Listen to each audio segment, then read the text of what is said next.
오늘의 이야기는 한 인간이 자신의 한계를 어떻게 부수고 스스로를 재창조했는지에 대한 생생한 기록입니다.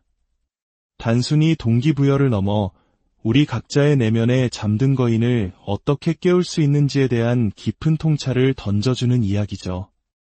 평범한 사람이었던 그가 어떻게 세상에서 가장 강인한 정신력을 가진 사람 중 한 명으로 거듭날 수 있었을까요? 그의 목소리를 통해 그 지독하고도 위대한 여정을 함께 따라가 보겠습니다. 많은 사람들은 저를 그저 소리치며 달리는 사람으로만 봅니다. 물론 저는 사람들에게 힘을 주기 위해 그렇게 행동하기도 합니다. 하지만 사람들은 제 하루가 어떻게 구성되어 있는지는 잘 모릅니다. 제 하루는 여러 부분으로 나뉘어 있습니다. 운동하고, 먹고, 잠을 잡니다. 하지만 저는 제 시간의 대부분을 공부하는 데 사용합니다. 예를 들어, 저는 의료 분야에서 응급구조사로 일하고 있습니다. 하지만 저는 단순히 정맥과 동맥에 대해 배우고 심장이 어떻게 뛰는지를 아는 수준의 응급구조사가 되려는 것이 아닙니다. 저는 단순히 그 지식의 모든 것을 파고들려고 노력합니다. 왜냐하면 제 목표는 언젠가 누군가의 생명을 구할 수 있는 경지에 이르는 것이기 때문입니다. 전 세계의 모든 응급구조사들이 생명을 구하고 있지만 저는 그 중에서도 환자의 상태를 정말로 정밀하게 분석하고 어떤 약을 어디에 써야 할지 정확히 판단할 수 있는 그런 사람이 되고 싶습니다. 저는 지금 무슨 일이 일어나고 있는지 그 근본적인 알고리즘을 배우려고 노력하는 것입니다. 저는 이 일에 엄청난 시간을 쏟아붓습니다. 솔직히 말해, 저는 머리가 좋은 사람이 아닙니다. 저는 주의력 결핍장애, 즉 ADD와 ADHD를 가지고 태어났습니다. 제 뇌는 정보를 쉽게 저장하지 못합니다. 달리기나 웨이트 리프팅에 있어서도 저는 유전적으로 타고난 사람이 결코 아닙니다. 저는 모든 면에서 가장 밑바닥에 있는 사람입니다. 사람들은 이 말을 믿지 않겠지만 사실이 그렇습니다. 그래서 공부가 저에게 어떤 의미냐고 물으신다면 저는 똑같은 페이지를 보고 또 보고 수없이 반복해서 봐야만 합니다. 반면에 제 주변의 똑똑한 사람들은 저에게 퀴즈를 내주면서 그 페이지를 쓱 보기만 해도 모든 것을 배워버립니다. 그들은 그 내용에 대해 전혀 모르면서도 저에게 퀴즈를 내는 그 짧은 순간에 모든 것을 습득합니다. 제 뇌가 작동하는 방식을 보면 세상에서 가장 답답한 기분이 들 때가 많습니다. 그래서 제가 하는 방법은 이렇습니다. 저는 펜과 종이를 들고 책상에 앉습니다. 그리고 책을 펴고 모든 것을 직접 손으로 써 내려가야만 합니다. 매일같이 똑같은 페이지를 공부합니다. 같은 내용을 반복해서 쓰다 보면 그것이 마치 사진처럼 뇌에 각인될 때까지 말이죠. 그렇게 큰 틀을 익히고 나면 다시 돌아가서 세부적인 것들을 다시 배웁니다. 예를 들어 약에 대해 공부한다면 먼저 그 약의 이름부터 발음하는 법을 배웁니다. 의료용 약물들의 이름은 정말 길고 복잡하거든요. 발음을 익히고 나면 그 약의 효능을 배웁니다. 그리고 정확한 복용량을 배웁니다. 이 모든 과정이 매일같이 반복됩니다. 이제 알았어 하고 넘어가는 법은 절대 없습니다. 제 인생에서 제가 하는 모든 것은 정말 지독하게 힘이 듭니다. 제 인생에서 제가 하는 모든 일은 정말 끔찍하게 어렵습니다. 그래서 제가 24살의 몸무게가 136kg에 육박했을 때 네이비실이 되어 살을 빼자 같은 무슨 대단한 깨달음이 있었던 게 아닙니다. 저는 제 인생 전체가 투쟁이 될 것이라는 것을 이미 알고 있었습니다. 그래서 저는 그 모든 것을 외면했습니다.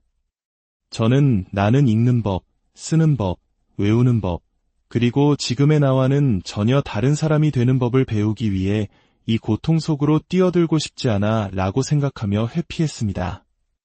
하지만 그 끔찍한 과정 속에서 제게 어떤 변화가 일어났습니다. 그리고 저는 깨달았습니다. 제가 왜 그 누구도 동정하지 않는지를요.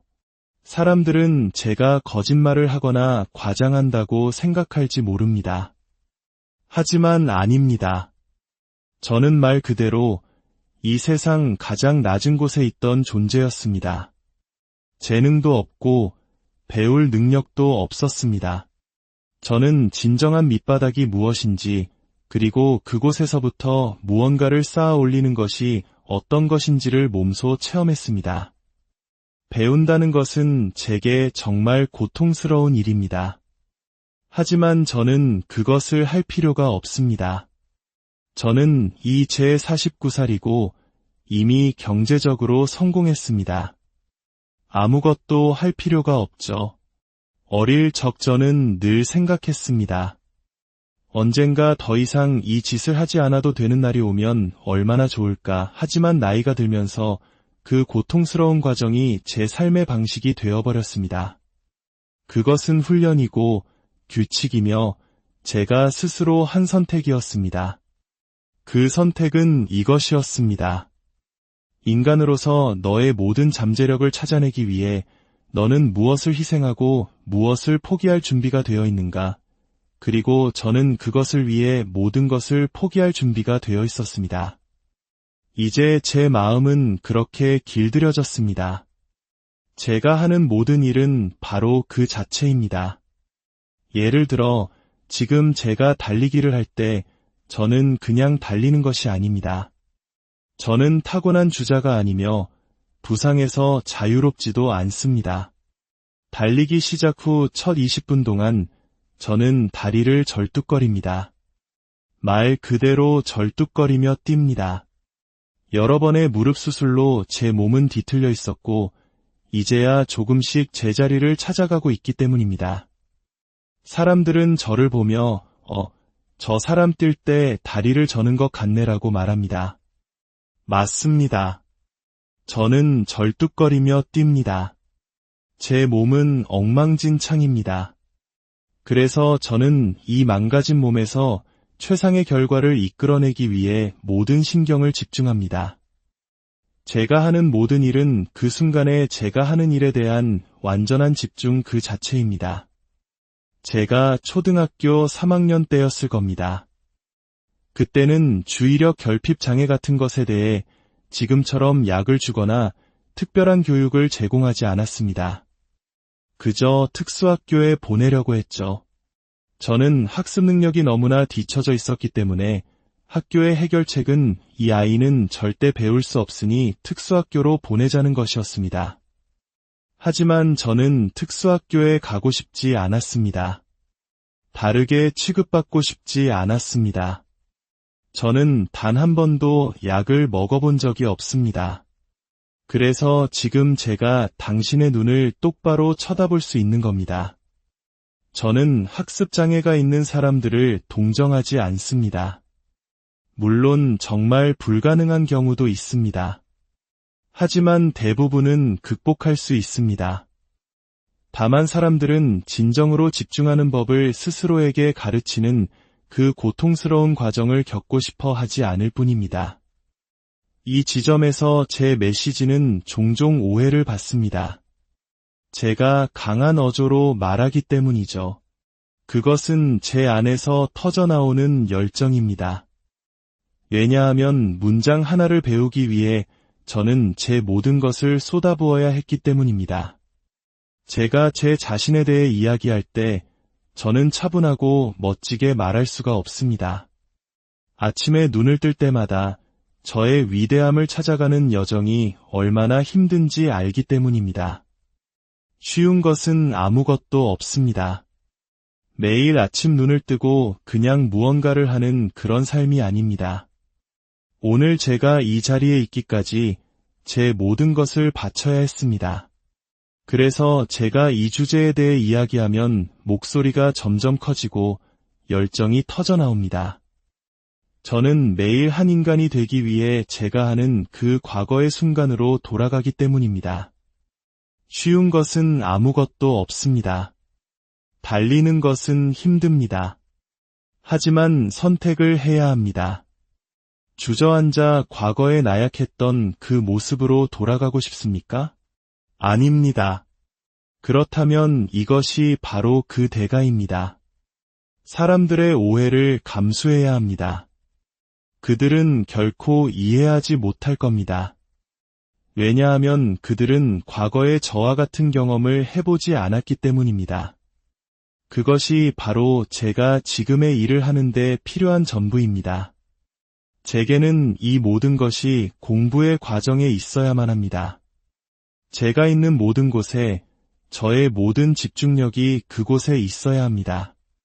제가 위대해지고 싶다면 저는 돈을 극대화하거나 인기를 얻으려는 것이 아닙니다. 저는 어쩌면 저 밖에 누군가가 저를 이해하고 이 사람을 통해 나도 성장할 수 있겠다고 생각해 주길 바라며 이런 이야기를 합니다.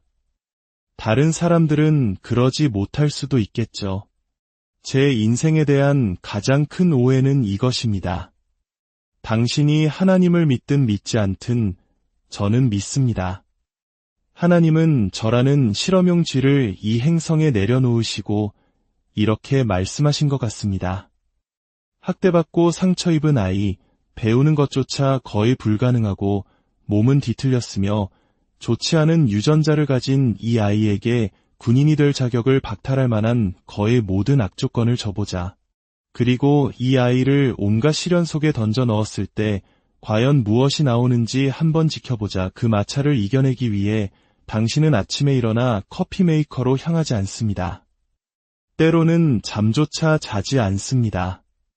새벽 2시에 약에 대한 생각이 머리를 스치면 저는 벌떡 일어나 책을 뒤져 그 약이 무엇인지 어떻게 기억해야 하는지를 확인해야 합니다. 이것이 제 삶의 매일입니다. 이것이 바로 제가 파이터나 다른 누군가를 훈련시킬 때 당신은 당신이 얼마나 위대한지 전혀 모르고 있습니다. 당신은 당신이 가진 능력의 아주 작은 일부만을 사용하고 있기 때문입니다. 라고 말하는 이유입니다. 만약 사람들이 집중하는 법을 배울 수만 있다면 이것이 바로 가능한 일입니다. 사람들은 저에 대한 다큐멘터리를 만들고 싶어 하지만 저는 거절합니다. 왜냐하면 평범한 사람들이 저를 낱낱이 파헤치며 이렇게 말할 것이기 때문입니다. 그의 인생은 비참해. 누가 저렇게 살고 싶어 하겠어? 그는 거의 아픈 사람 같아. 정신병자 같아. 저에게 세상에서 가장 답답한 것은 평범한 사람들이 무에서 위대함을 이끌어내는데 정말로 무엇이 필요한지에 대해 저 같은 사람을 멋대로 판단할 때입니다. 그 길을 선택한다면 당신 존재의 모든 것을 바쳐야 합니다. 만약 그렇지 않다면 그냥 당신이 해야 할 일을 하며 살면 됩니다. 그 변화의 순간은 어느 날 밤 바퀴벌레 약을 치는 일을 마치고 집에 돌아왔을 때 찾아왔습니다. 저는 우연히 네이비실 훈련에 관한 다큐멘터리를 보게 되었습니다. 그들은 지옥주를 겪으며 말 그대로 박살이 나고 있었습니다.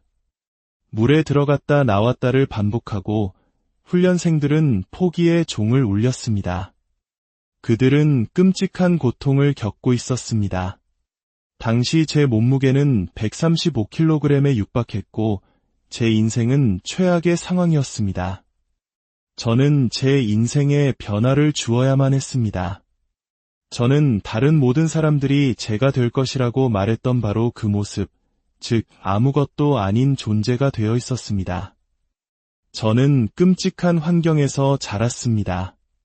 작은 마을에 살았는데 인종차별 단체의 본부가 제가 살던 곳에서 불과 20분 거리에 있었습니다. 저는 불안하고 두려움에 떠는 아이였습니다. 제가 제 자신을 찾을 수 있는 유일한 방법은 제 자신을 가능한 최악의 상황 속으로 밀어넣는 것이었습니다. 아무도 저를 도와주지 않았습니다. 어머니는 저를 아끼셨지만 아버지 때문에 힘든 삶을 사셨습니다. 3가지 일을 하시면서 대학까지 다니셨죠. 그래서 늘 곁에 계실 수가 없었습니다. 어느 날 누군가 제 스페인어 공책에 저를 위협하는 그림을 그렸습니다. 저는 교장 선생님께 가져갔지만 그는 그저 누가 뭘 쏟았나 보내라고 말했습니다. 그것이 제가 얻을 수 있는 최선의 조언이었습니다. 그 순간 깨달았습니다. 아무도 나를 도와주지 않는다는 것을요. 제가 매일 아침 거울을 볼 때 느끼는 감정은 끔찍했습니다. 저는 더 이상 그렇게 느끼고 싶지 않았습니다. 제가 느낀 것은 아무데도 가지 못하는 아이, 두려움에 떠는 아이의 모습이었습니다. 대부분의 아이들은 그것을 받아들이고 도움을 구하겠지만 제게 일어난 최고의 일은 바로 아무도 저를 돕지 않았다는 것입니다. 아무도 저를 동정하지 않았습니다. 저는 평생 겁쟁이로 살지 않겠다고 다짐해야 했습니다. 제가 변할 수 있는 유일한 방법은 고통을 겪는 것이었습니다. 저는 손에 굳은 살이 박이는 것과 똑같은 방식으로 제 뇌에 굳은 살을 만들어야 했습니다. 저는 턱걸이 세계 기록을 세우기 위해 67,000개의 턱걸이를 했습니다. 4,030개의 기록을 위해 67,000번의 훈련을 한 것입니다. 제가 되고 싶은 사람이 되기 위해 저는 제 자신을 하나님이 창조한 가장 약한 존재로 보았습니다. 하지만 저는 하나님이 제게 하신 일에 대해 결코 원망하지 않았습니다. 저는 그것을 바꿔서 세상에서 가장 강인한 사람이 되고 싶었습니다. 제가 그런 사람인지는 모르겠습니다. 하지만 목표가 있어야 했습니다. 왕따를 당하고 자존감도 없이 학교도 가지 않고 앉아있을 때 제 목표는 이 사람을 바꿀 수 있는 유일한 사람은 바로 나 자신이다라는 것이었습니다. 제가 변할 수 있는 유일한 방법은 인간이 견딜 수 있는 최악의 상황들을 스스로 겪는 것이었습니다. 그것만이 제 앞에 어떤 시련이 닥쳐도 감당할 수 있는 뇌를 만드는 유일한 길이었습니다. 고통과 고난을 통해 제 마음에 굳은 살을 박는 것. 우리는 다른 누군가가 되는 법을 알기 위해 수많은 책을 읽습니다. 하지만 우리는 우리 자신의 내면을 들여다보지 않습니다. 말 그대로 당신 자신을 뒤집어 안팎을 살펴보십시오. 우리는 매일 우리 삶이라는 한 권의 책을 쓰고 있지만 결코 그 책을 읽지는 않습니다. 당신의 내면을 들여다보고 당신이 진정으로 원하는 것이 무엇인지 확인해야 합니다. 우리는 강한 자만이 살아남는다.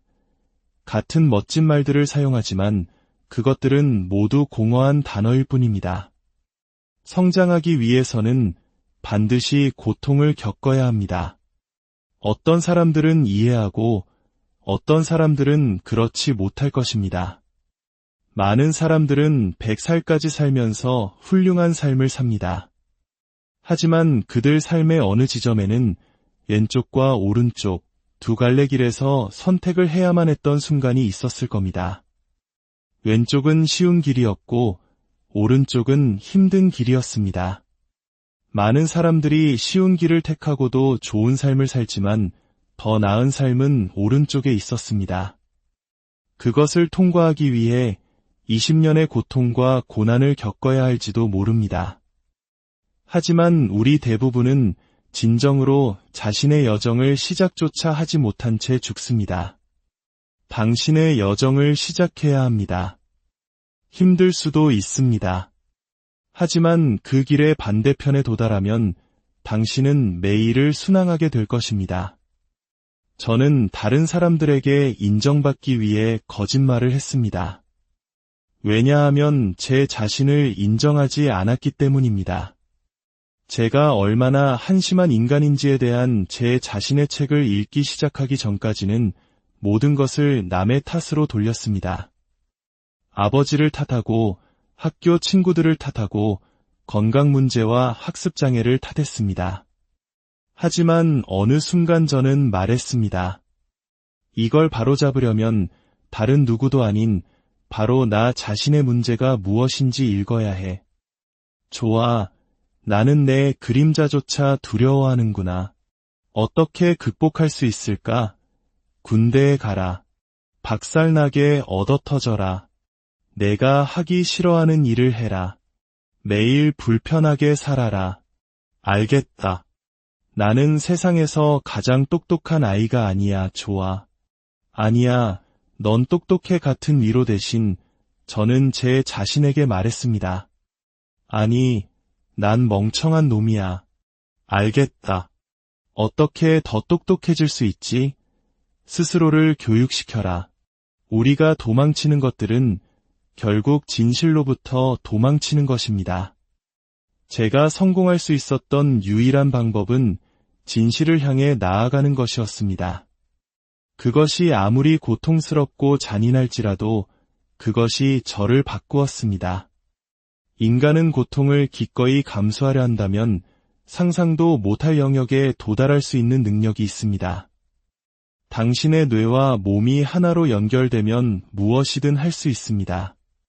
동기부여는 왔다가 사라집니다.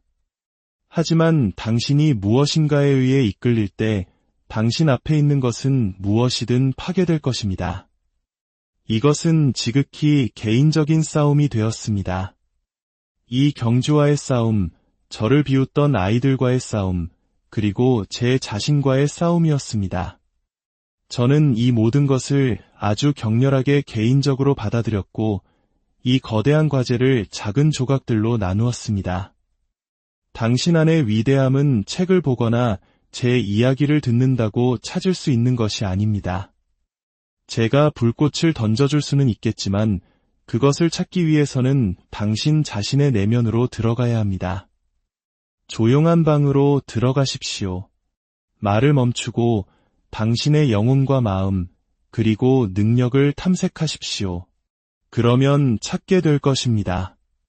하지만 찾으려 하지 않으면 결코 찾을 수 없습니다.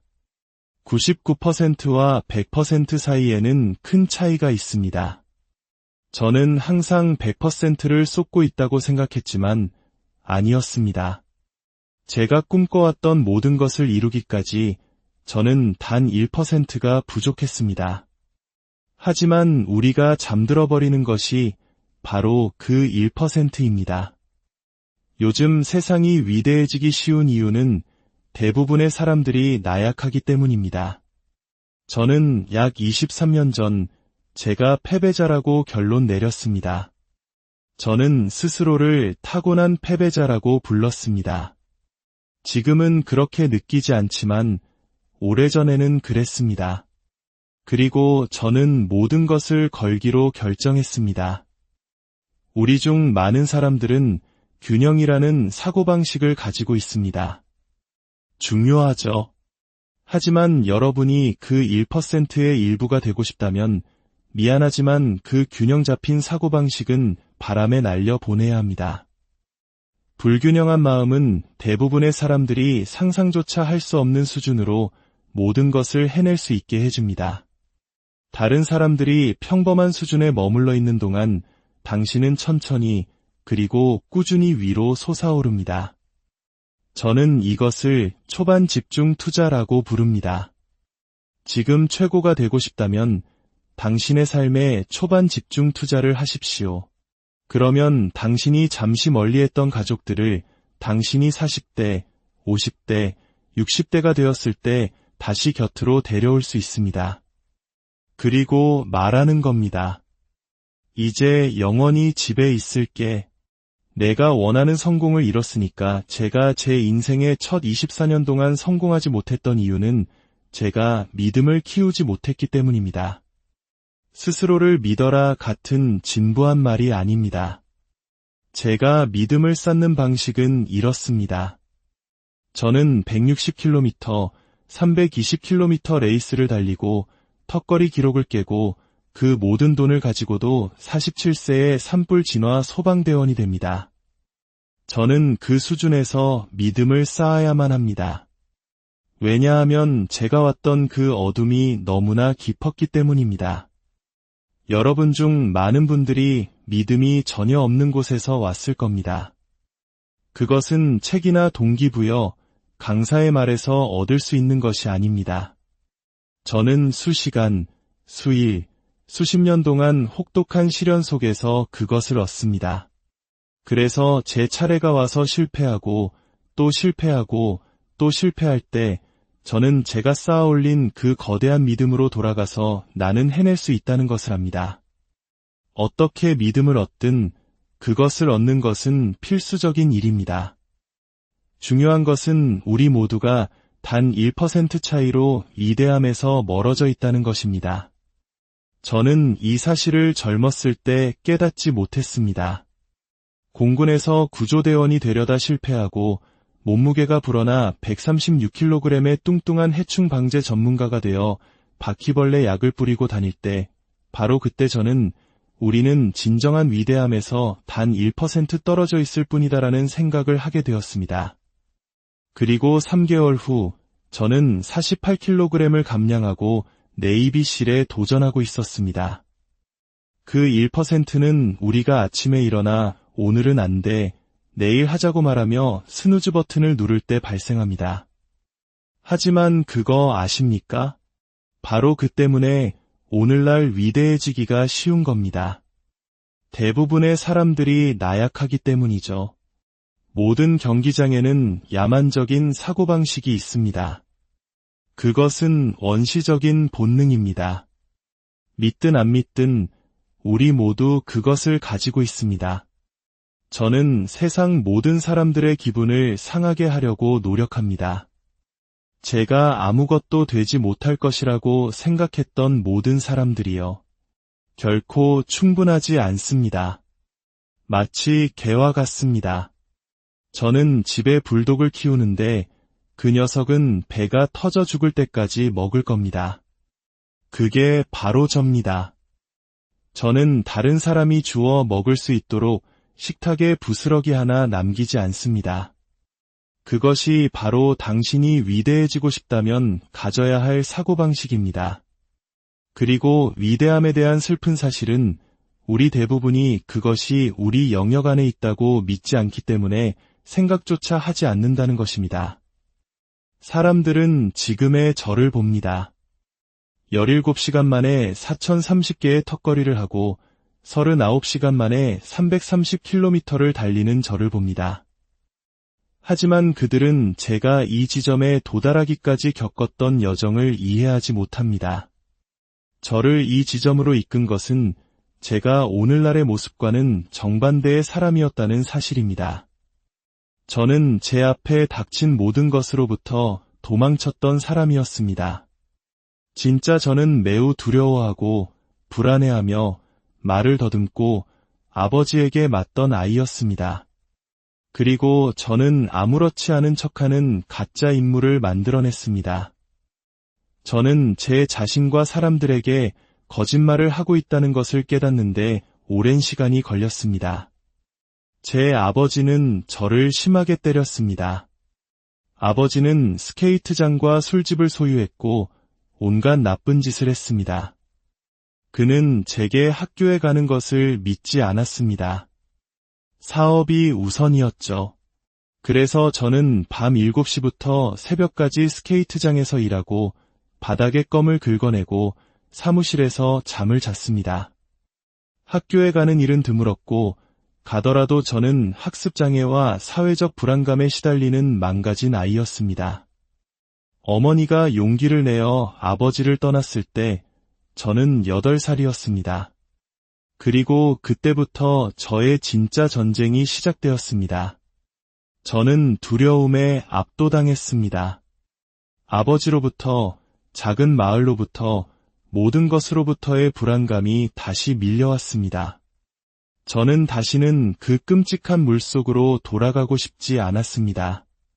그래서 훈련을 다시 시작해야 했을 때 저는 무너졌습니다.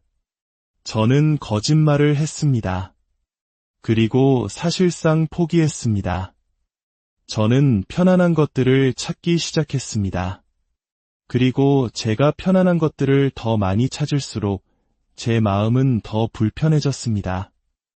왜냐하면 제 안에 그 목소리가 항상 거기에 있었기 때문입니다. 저는 그 양심으로부터 벗어나고 싶었지만 그것은 저를 내버려 두지 않았습니다. 그리고 어느 날 밤 텔레비전에서 네이비실 다큐멘터리를 보았습니다. 그 쇼는 제가 얼마나 한심한 존재인지, 그리고 사람들이 제가 될 것이라고 말했던 바로 그 모습이 되었는지를 처절하게 되돌아보게 만들었습니다. 저는 단련된 마음을 만들어야 했습니다. 그리고 저는 그것을 고통을 통해 만들었습니다. 새벽 3시에 비가 오거나 눈이 내릴 때 첫 본능은 나가지 말라는 것이었지만 제 본능은 우리는 나가야만 한다고 말했습니다. 대부분의 사람들에게 비인간적으로 보이는 제가 보통은 아니오라고 말했을 끔찍한 모든 일들을 저는 해야만 했습니다. 저는 제 인생의 이 시점에서 제 마음의 굳은 살을 받기 시작했습니다. 그리고 몸무게를 줄였습니다. 저는 1년에 3번의 네이비실 지옥주를 겪었습니다. 첫 번째는 통과하지 못했지만 다음 2번은 해냈습니다. 그리고 저는 더 이상 멈추지 않았습니다. 이 과정을 통해 저는 깨달았습니다. 마음이란 당신이 만들어내는 것이라는 것을요. 저는 존재하지 않는다고 생각했던 다른 문들을 열기 시작했습니다. 그리고 더 많은 문을 열수록 제 잠재력이 거의 무한하다는 것을 깨닫기 시작했습니다. 그것이 제 모든 사고방식을 바꾸었습니다. 제 인생 이야기에서 제가 오늘 이 자리에 와서 여러분께 제 삶에 대해 이야기하고 제가 지금의 위치에 오르기까지 겪은 모든 것을 말할 수 있다는 것, 그것은 제가 제 자신에 대해 느끼는 자부심 외에는 아무것도 아닙니다. 사람들은 제 얼굴을 보고 묻습니다. 행복한가요? 무슨 문제라도 있나요? 저는 이끌리고 집착하고 있습니다. 그것이 여러분이 보는 모습입니다. 저는 로키 영화에 집착했습니다. 특히 로키 한 편에요. 아폴로 크리드가 로키를 박살냈을 때 그는 계속 싸웠습니다. 그는 읽지도 쓰지도 못하는 어리석은 파이터였습니다. 그게 바로 저였습니다. 코너에 몰렸을 때 모두가 쓰러져 있으라고 말했지만 그는 일어섰습니다. 챔피언이었던 아폴로 크리드는 자신이 이겼다고 생각하며 팔을 들었지만 뒤를 돌아 그가 일어나는 것을 보았을 때 제 인생을 바꾼 것은 바로 아폴로 크리드의 얼굴이었습니다.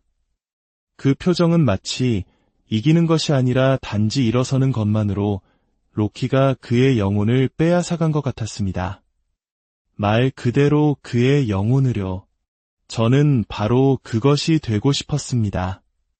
사람들이 저를 보고 좋아하든 싫어하든 상관없이 저 녀석은 자기 앞에 있는 것이 무엇이든 간에 계속해서 덤벼들 것이다. 라고 말하게 만드는 그런 사람이 되고 싶었습니다.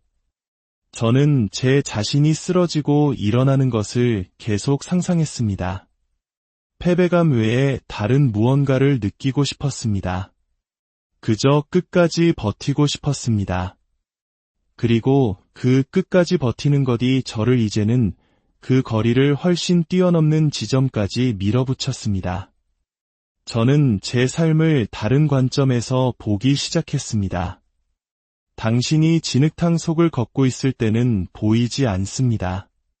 하지만 고개를 들어 옆을 보면 인도가 있습니다. 그곳에서 벗어나십시오. 저는 진흙탕에서 벗어나 인도로 올라섰고 다른 시야를 갖게 되었습니다. 그리고 산 정상에 올라 제 삶을 내려다보며 말했습니다. 좋아, 이걸 해결해야 해. 저는 제 자신을 잃어버렸다는 것을 깨달았습니다. 아니, 애초에 제 자신을 찾은 적이 없었습니다. 저는 운동을 정신적인 것을 위해 했습니다. 살을 빼거나 가장 빠른 사람이 되는 것에는 관심이 없었습니다. 저는 운동을 제 마음의 굳은 살을 박는 방법으로 보았습니다. 저는 희생자라는 사고방식을 굳은 살로 덮어야 했습니다. 불편해 보이고 잔인해 보였습니다. 저는 제가 하고 싶지 않은 일들의 긴 목록을 만들었고 그것들을 통해 제 자신을 찾았습니다. 끝없는 노동 윤리를 통해 저는 자존감을 키웠습니다. 인생은 당신을 어두운 순간으로 데려갈 것입니다. 하지만 당신이 그 어두운 순간에 들어갔을 때 그것이 바로 사람들이 배우는 지점입니다. 저는 제 마음속 아주 깊은 곳으로 들어가 어둠을 연구합니다. 제가 어렸을 때 그 모든 불안감과 고통 속에서 저는 집에 가서 울곤 했습니다. 하지만 나이가 들면서 저는 생각했습니다. 이걸 연구해야 해. 이걸 통과할 유일한 방법은 그것을 연구하는 거야. 그래서 저는 어두운 순간에 처할 때마다 펜과 종이를 들고 그 안으로 들어갑니다. 그리고 말합니다. 좋아. 이 상황은 끔찍해. 미쳐버릴 것 같아. 좋아. 이걸 연구하자. 이 지옥에서 천재가 되어서 나오자.